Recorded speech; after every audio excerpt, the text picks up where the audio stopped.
अध्याय 3। सूखे हाथ वाला। ईसा फिर सभागृह गए। वहां एक मनुष्य था जिसका हाथ सूख गया था। वे इस बात की ताक में थे कि ईसा कहीं विश्राम के दिन उसे चंगा करें और वे उन पर दोष लगाएं। ईसा ने सूखे हाथ वाले से कहा, बीच में खड़े हो जाओ। तब ईसा ने उनसे पूछा, विश्राम के दिन भलाई करना उचित है या बुराई, जान बचाना या मार डालना? वे मौन रहे। उनके हृदय की कठोरता देखकर ईसा को दुख हुआ और वो उन पर क्रोध भरी दृष्टि दौड़ाकर उस मनुष्य से बोले, अपना हाथ बढ़ाओ। उसने ऐसा किया और उसका हाथ अच्छा हो गया। इस पर फरीसी बाहर निकलकर तुरंत हेरोदियों के साथ ईसा के विरुद्ध परामर्श करने लगे कि हम किस तरह उनका सर्वनाश करें। समुद्र तट पर विशाल जनसमूह। ईसा अपने शिष्यों के साथ समुद्र के तट गए। गलीलिया का एक विशाल जनसमूह उनके पीछे पीछे हो लिया। यहूदिया, यरूशलेम, इदुमया, यरदन के उस पार और तिरूस तथा सिदोन के आसपास से भी बहुत से लोग उनके पास इकट्ठे हो गए, क्योंकि उन्होंने उनके कार्यों की चर्चा सुनी थी।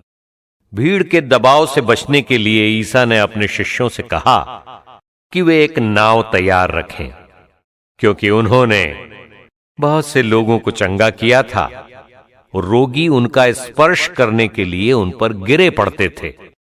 अशुद्ध आत्मा ईसा को देखते ही दंडवत करते और चिल्लाते थे, आप ईश्वर के पुत्र हैं।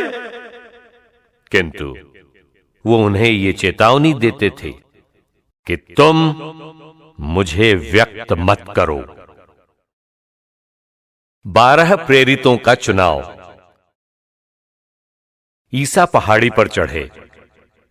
वे जिनको चाहते थे उनको उन्होंने अपने पास बुला लिया। वे उनके पास आए और ईसा ने उनमें से 12 को नियुक्त किया, जिससे वे लोग उनके साथ रहें और वो उन्हें अबदूतों को निकालने का अधिकार देकर सुसमाचार का प्रचार करने भेज सकें। ईसा ने इन 12 को नियुक्त किया। सिमोन को, जिसका नाम उन्होंने पेत्रुस रखा, जेबेदी के पुत्र याकूब और उसके भाई योहन को, जिनका नाम उन्होंने बोआनेरगेस अर्थात गर्जन के पुत्र रखा, अंद्रेयस, फिलिप, बर्थोलोमी, मत्ती, थोमस, अल्फाई के पुत्र याकूब, थद्देयुस और सीमोन को, जो उत्साही कहलाता है, और यूदस इस्कारियोती को, जिसने ईसा को पकड़वाया। ईसा के संबंधी। वे घर लौटे। फिर इतनी भीड़ एकत्र हो गई कि उन लोगों को भोजन करने की भी फुर्सत नहीं रही। जब ईसा के संबंधियों ने यह सुना तो वे उनको बलपूर्वक ले जाने निकले, क्योंकि कहा जाता था कि उन्हें अपनी सुध-बुध नहीं रह गई है। ईसा और बेलजेबुल। यरूशलेम से आए हुए शास्त्री कहते थे, उसे बेलजेबुल सिद्ध है और वो नरकदूतों के नायक की सहायता से नरकदूतों को निकालता है।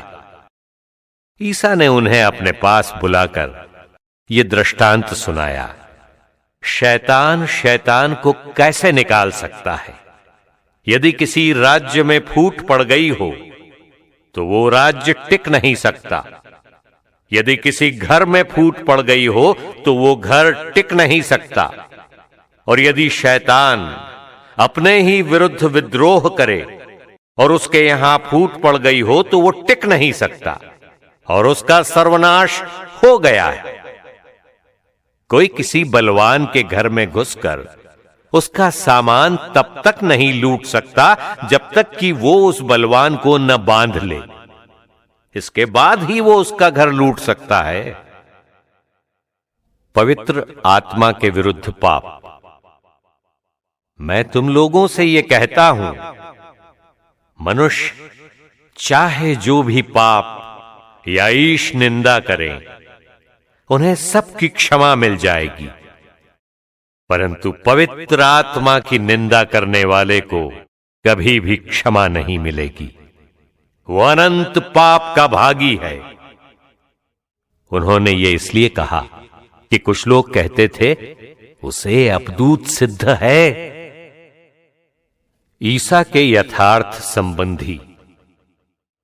उस समय ईसा की माता और भाई आए। उन्होंने घर के बाहर से उन्हें बुला भेजा। लोग ईसा के चारों ओर बैठे हुए थे।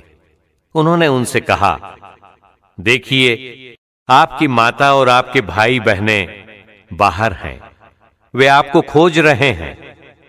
ईसा ने उत्तर दिया, कौन है मेरी माता, कौन है मेरे भाई? उन्होंने अपने चारों ओर बैठे हुए लोगों पर दृष्टि दौड़ाई और कहा, ये हैं मेरी माता और मेरे भाई। जो ईश्वर की इच्छा पूरी करता है वही है मेरा भाई, मेरी बहन और मेरी माता।